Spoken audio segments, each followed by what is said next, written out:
We didn't put on costumes, we put on dreams. Our set pieces were huge. They were Yeah. bigger than The Rock. What was you that? know?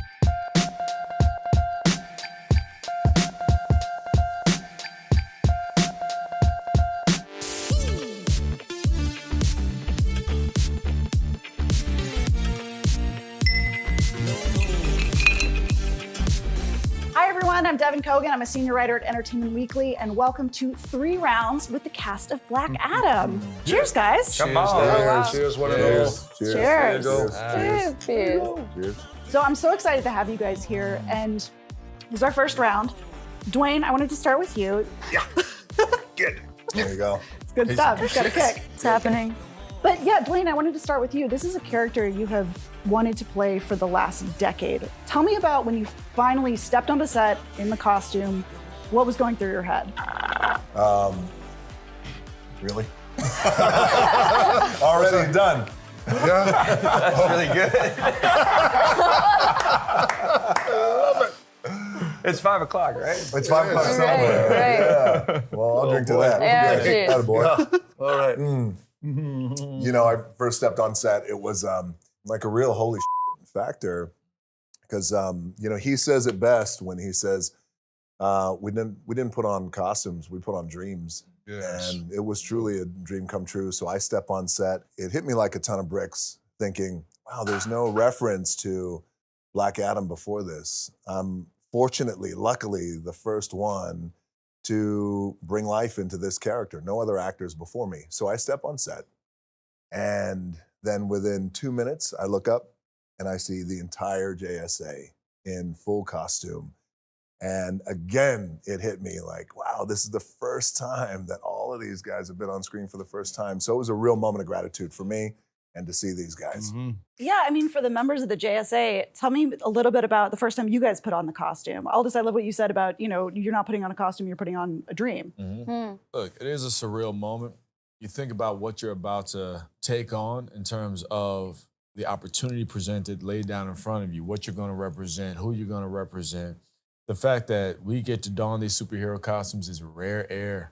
It is rare air for, you know, so as an entertainer, just as an actor, that alone is awesome. As a fan, you're getting to represent, you know, sort of the idea, the emblematic encompassing of what you think this person is to you as you read the comics and you get to represent that on screen. Awesome. But then again, also what it means to other kids who look like you. This is where I say, you know, you're putting on the dreams. Spent many years, you know, trying to join this kind of world. Spent many years getting told, no, you can't do this just because of who you are, what you look like, because you're not accepted, you're not valued. And you finally get to a place where you realize all those no's were actually yeses because it takes that time to mature and graduate and align. Your opportunity takes time to align with the right people with the right mind. And this was the right brother to do it. You know, there are no mistakes. I think him 10 years trying to push this thing out, right? That was 10 years of constant, consistent work. And had I got any yes prior to that, this wouldn't have been for me. So I think that it was all relevant because we have a grander goal with the story that we're bringing out, how we're bringing it out. There's a bigger purpose here. And, you know, I can't wait till we realize that October 21st. I'll drink to that. Boom, boom, boom. Cheers to that. Cheers. And yeah, and Pierce, I gotta ask about the helmet. Dr. Fate, did you spend a lot of time in the helmet or was that mostly CGI or like? It was mostly CGI, yeah. I mean, there were 2 helmets. There was this exquisite helmet, which he carries all the time, that's by his side, that he lives with. And that the aesthetics of that was so, so beautiful. And Jama being so inclusive, he asked for my input on what the helmet should look like. And I said, it should look sleek and elegant. And because he showed me photographs of the first one, it looked like some kind of golden bag or something like this. It just didn't make sense. It was just totally inarticulate. And so there was that helmet, and then there was one that I actually physically put on my head. But as soon as you put it on your head, you can't see a darn thing. You know, it's just darkness. But, and also, you know, Kurt and Bart, the costumers, the designers, made such beautiful costumes. And for me as Kent, my costume is, you know, the everyday wardrobe that he wears, and that had a certain robustness to it. And then there was my mocap suit. Yeah. A mocap suit. We like that. That was my costume. Sexy Oh, bitch. sexy. Skin tight. We'll drink to that one. Look at that. Yes. Yeah. Skinny ankles, aristocratic Irish ankles. Mhm. But it was powerful. The first day of working was really powerful. I was so honored to get this job. I couldn't believe it when it came down the pike. It was the last thing I expected at this time in my life. So thank you so much for putting your trust and faith in me. There's Step no out one there. better to play Oh. Dr. Fate truly on this planet, and certainly Well, not in our industry.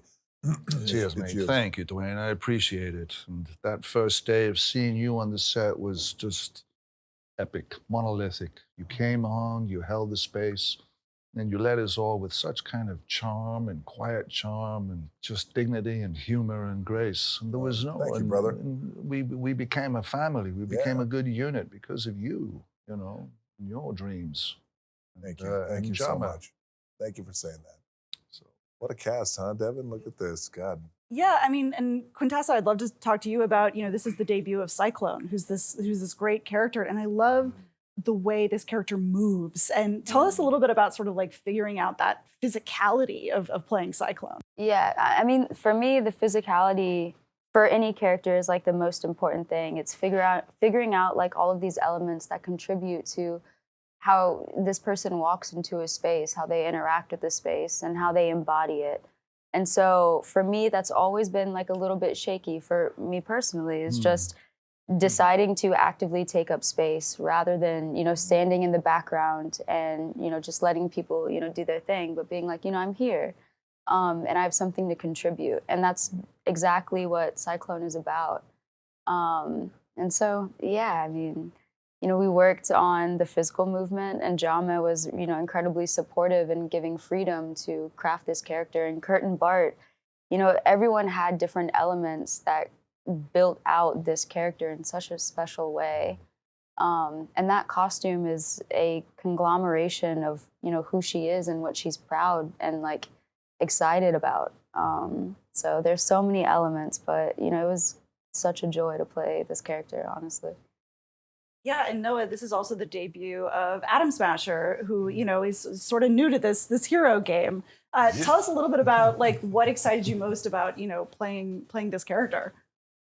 I think the way in is super cool, right? You have a young metahuman who has never seen the field before, but he comes from a family of superheroes, his Uncle Al being the original Atom, and his grandfather even, under precarious situation, being a villain.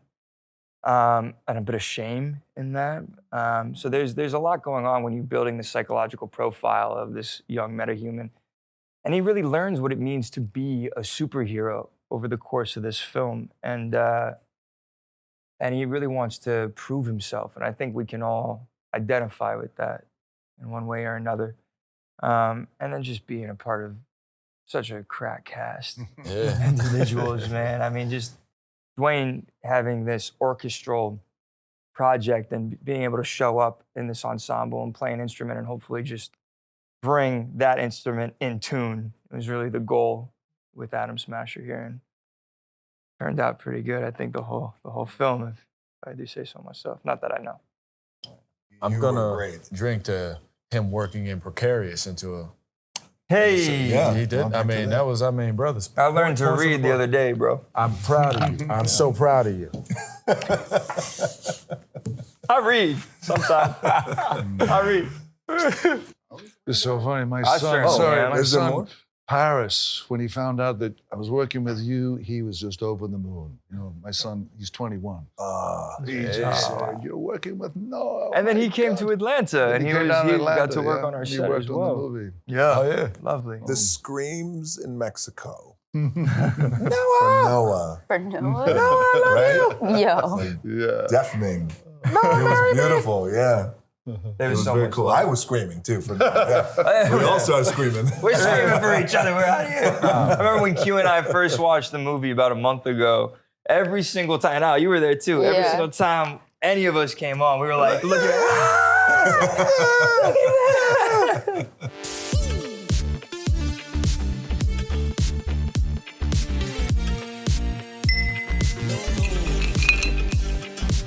Cheers. Yeah. Round two. Cheers, Deb. Cheers. Y'all kept Oh, it Jesus. strong. All right, cheers, y'all. Cheers. Cheers. Sláinte. That's Irish. Boom. There you go.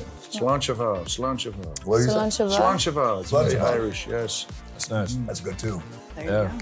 Oh, So A little tacky. we can't talk about this movie without talking a little bit about some of the stunts and the fight choreography because it is so much fun and there's some like really incredible action set pieces in this. I want to hear from like anybody. What was like the stunt that you were most proud of, or like the skill that you learned that you're like really, really hyped about? come on, Al. Well, You love to be up in the air. Come on now. I was most proud that I didn't scream one time that they dropped me from 50 feet in the air. Yeah. The first time up, I'm looking out 50 feet to the ground. I'm hanging up there. I'm rethinking every choice in my life. I'm having some real conversations with God at this point. But I see the entire stunt team on the ground and they live this life. So you can't, you know what I'm saying, like, hey guys, slow down, wait a minute, get me down, take a minute. Now you gotta just, you gotta man up, you gotta take it.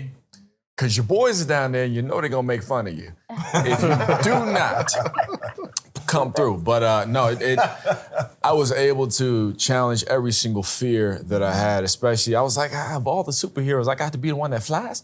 Lord, no, me and Heights, we're not friends like that. But we had an amazing stunt team. Working with our fight coordinator, Chris Brewster, who, I mean, is like Taekwondo master.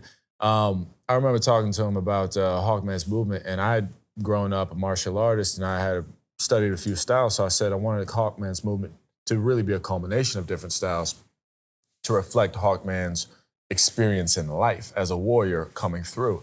And we were able to really sort of play with a few things, and you just have a team that's fully supporting you to be your best self. And that's what I found with every single department on this film. And for me, it was the most amazing sort of, I keep saying this word, but in terms of, it was an evolutionary process for me as a man and as a performer. And there are lessons I take from this that I'll keep for the rest of my life. Even, you know, I mean, shoot, even to the preparation, I hit this man up. I was like, hey, bro, I'm not getting the results I need to get in the gym. I'm doing my push-ups. I texted back, stop texting me, man. Yeah, that's what he said. He said, get off my line. I'm gonna have some boys come down there and hit you up. Stop trying. You'll never get there. Leave me alone. Leave me alone. Wait, I came to set shape, by the way. Everybody. Thank you. Al, you were there 2 how months long in before? like day how? one? Yeah. Yeah, I got down there. I was 2 months because Got there in 96. And he was, I was in 96. The year I was born. 96. he was still, Prepping He went to ever since. Atlanta.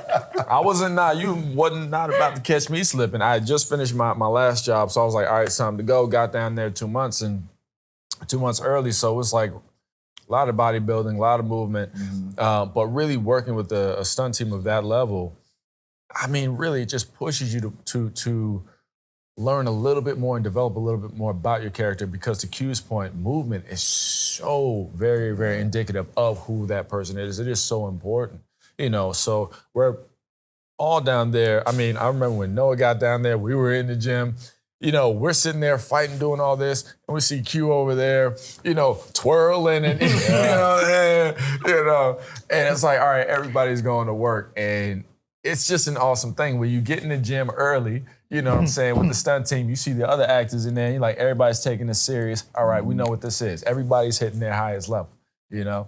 So it was really awesome to see. And I've been fortunate enough to, you know, be around some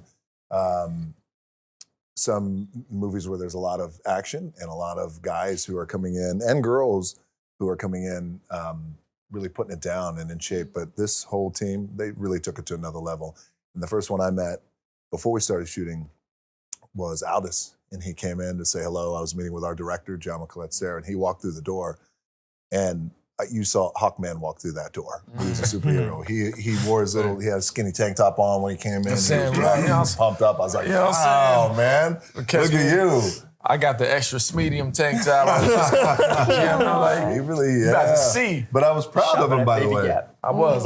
You know, I did 15 push-ups that day. You know what I'm saying? You was gonna see that work. You know what I'm saying? That extra pump, boy, that 15. Because a lot of times in these superhero costumes, as we have found out, is a lot of times they afford you don't have to be in amazing shape. But this one, everyone came in. It's just really amazing. Did anybody else get to do any like harness work or flying through the air, or like what was that experience like? Well, for Black Adam, because Black Adam flies as well, what Jama did want to do was, and I really appreciate this about Jama, and I feel like this was really a reflection of how we all felt in terms of making a movie that was disruptive and different, and how can we get in and disrupt the superhero genre with all due respect to all the amazing superhero movies before us. Some of the issues that we all had, specifically with Jama had with flying, is that they're on cables and wires. So there's just this unique tilt that sometimes happens that really bugged him. So he said, if I can create a way to make Black Adam fly where you're literally like this the whole time, and then you can turn, and as you turn, I'll put you in front of really highly advanced, much smarter than I am, technological LED lights where you could fly through the city. Would you be open to that? I said, of course I would. So he was able, I never got on any wires, and I was on this really cool advanced machine that allowed me to lay flat. And that's what you see. And that's why I think for fans will really appreciate the detail and the nuance here of how Black Adam is able to fly with real rage and power and force and never feel like this, but feel like that. Yeah, it's really cool. That is cool, that technology. Yeah, it's and then- amazing. What was that Q, machine you you were were- on? The one that Oh, the one that hydraulics? lifted the black, it was like that big black machine. It was like an arm, like a mechanical arm. We were on this machine too that was Yeah. made, that was created for our movie. And one of the cool things I think about Black Adam is he plays psychological chess with people, so he likes to levitate and float and make people look up at him, which is a cool G move, like, you know, and he looks down at people. So I was on this mechanical arm that everyone here had the unfortunate. We looked Yeah. up. We like looked up. this, everyone's looking up at me like this. Like my whole neck. Every day. Every Every day. day. Look at this guy. Like I'm wearing a helmet that restricts my neck movement. It's chopping off about 30 degrees, but it's cool. That LED screen was. Oh no, go ahead. No, Please. you go ahead. You were talking about LED basically the Yeah, whole. let's talk about that. That's Yeah. cool. The LED screen was this, incredible Oh, wow. technology that wrapped around. So when we were on the Hawk Cruiser, we're in there, and once you're inside of the cruiser, when you look out all the windows, you cannot see stage. You cannot It's see the anything except LED. for sky and Kondak in the distance, or whatever we're interacting with was there, and it really did so much of that. What we would have had to imagine. It's like one big Before Oculus. Yeah. You know what I'm saying? One big VR thing. Because when you're in there, you're fully immersed. All you see is that. And you're like, Yeah. I'd like Threw your this for my equilibrium house. off. too. Exactly, Yeah, threw your exactly. balance. And they took design from like supercars and sports cars, and they Yeah. designed the inside of the Hawk Cruiser and the different was segments insane. of it. You're in there, and it's just the attention to detail. It's not like they CGI'd it; they built it They really did. practically. And that's with Black Adam. Our set pieces were huge. They were bigger mean, than The Rock. What was you that? know? Hard to Boom. No, they blew me away. It was wild. Yeah. Q, you were in that sort of machine that allows you to spin and turn, right? Yes. Yeah. Yeah. So I mean, oh, thank you, Al. That's so sweet. Awesome, Yeah, it awesome, was awesome. kind of. I was curious if it was the same as yours, but mine was like a lollipop rig. So there was someone turning like a wheel on one side, and the rig just like it floated.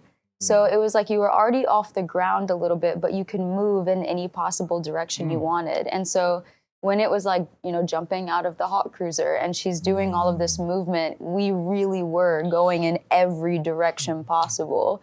And it felt kind of like a simulator in a way.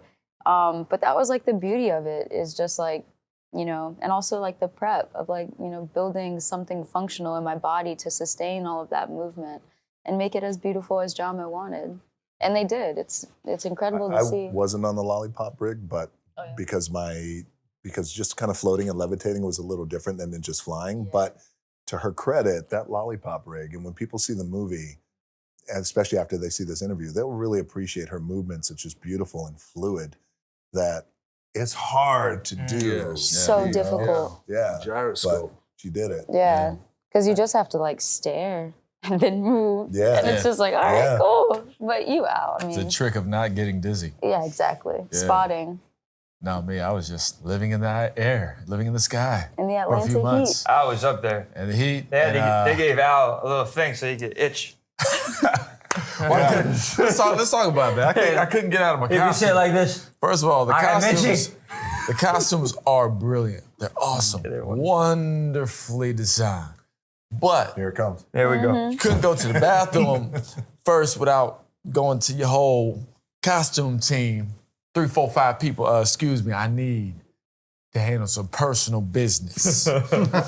But you got to go at least 5 minutes early because you need about that much time to get it off, and then you run to the bathroom, right? If you were about to pop and then you say something, it's too late. I will say for me, anticipate. you know, shout out to my costumer, Lori. She's awesome, Lori Harvey. But there's a bit of an ego check when you as a grown man got to go, excuse me, miss, help a brother out. Unzip my pants. Yeah. I need to get all this off so I can go. You know what I mean? I thought those days were over, but no, it's cool. It's cool. You know what I'm saying? I humbled myself. You learn a What was lot. weird was when Al was asking me to help him out of the suit. That's what That's I it. It's even weirder when you did it. Yeah. It's even weirder when we watched. It's on YouTube somewhere. Don't I worry would about do it again. I would do it again. That was a test. You failed. No, my failed. brother, You I should thought not I was do it. helping You you. should It's just not the do it. liquor talking at it. Wow. I would just say on that note, I think we gotta go to round 3. Round three. Okay.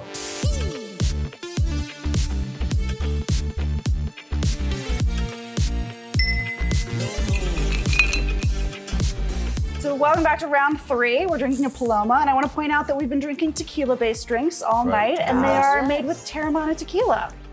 Thank you very much. Shout out to Terramana. Thank Cheers. you. That, and Terramana. cheers to that. Yeah. Cheers. Cheers. Cheers to Black Adam. Here's the Black Adam. That's what I'm talking about. That's my guy. That's my Adam Smasher smashes everything, including drinks in 2 seconds. Including drinks, Oh my God, you absolutely. did it. Jesus Christ. Everything though. Everything. You name it, I'll smash it. Bro, we Is just that right? started. That's funny you say that. Pierce hasn't I even got had a a few sip. things. We'll see. Yeah, I would love to talk a little bit about, Dwayne, you're no stranger to like this kind of like big blockbuster, major kind of movie. What felt different about making Black Adam? Well, when I made Baywatch,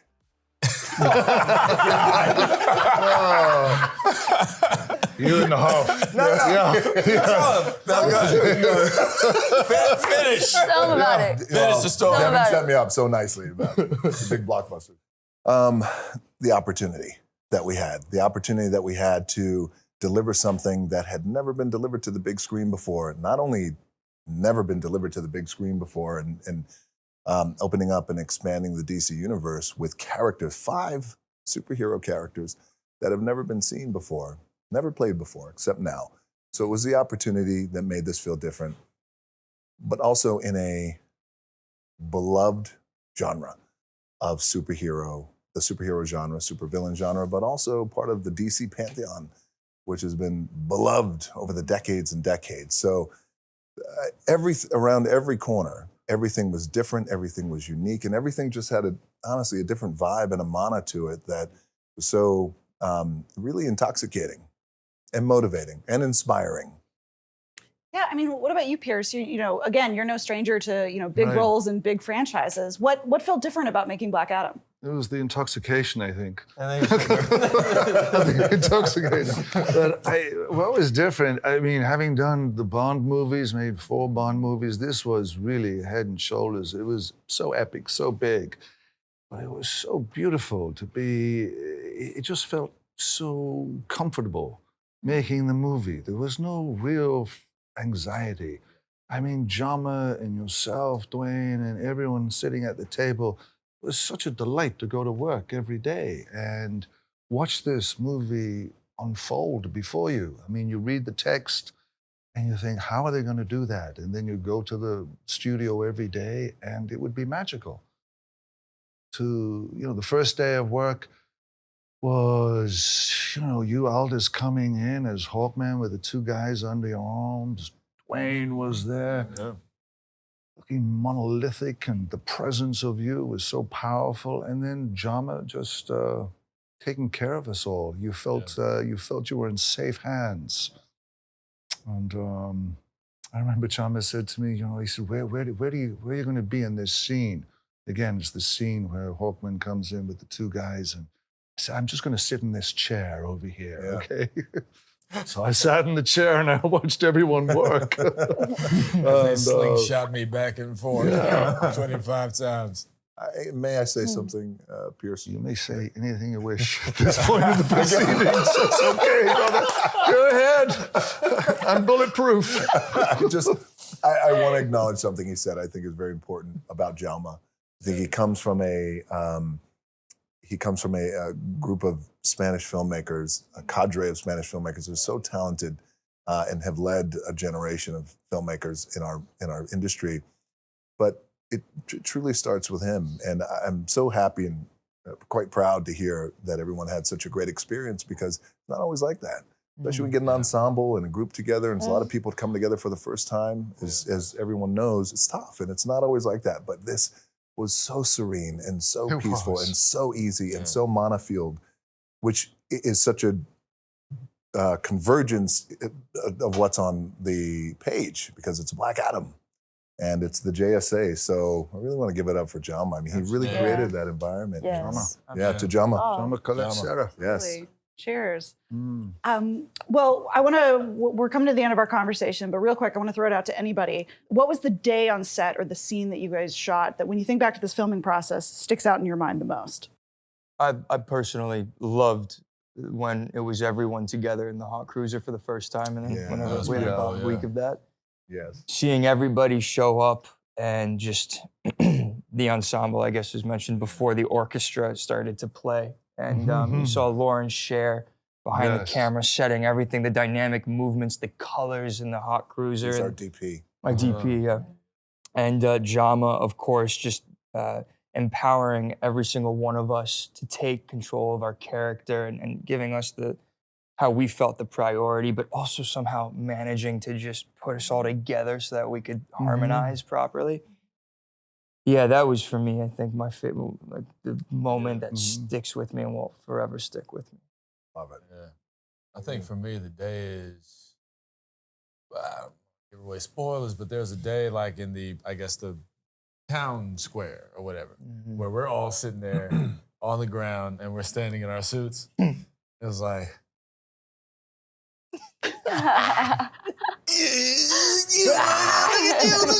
that's literally how we were. We're like, you know, I mean, everybody was together, and then you kind of see it, and then that's when, you know, the magic is already there, but that's when it really, you know, it becomes real again for you, because you're reminded, you're taken out of the moment of performance and of course focusing on the job for a minute, and you're kind of set back to just sit there and marvel at what's around you. Yeah. And again, I mean, our stages were, I don't know, 20,000 square feet or something like that. They build an entire city in there, and you're really immersed in it. But then you see everybody else, and you're like, oh, this is awesome. This is real. This is what we're doing, you know? And I'm just saying, sometimes you have to see it to believe it. We already had grand belief, but when we see it, it just reinforces it and to a place where the belief is infinite. So regardless of what happens beyond this point, you know you are making magic.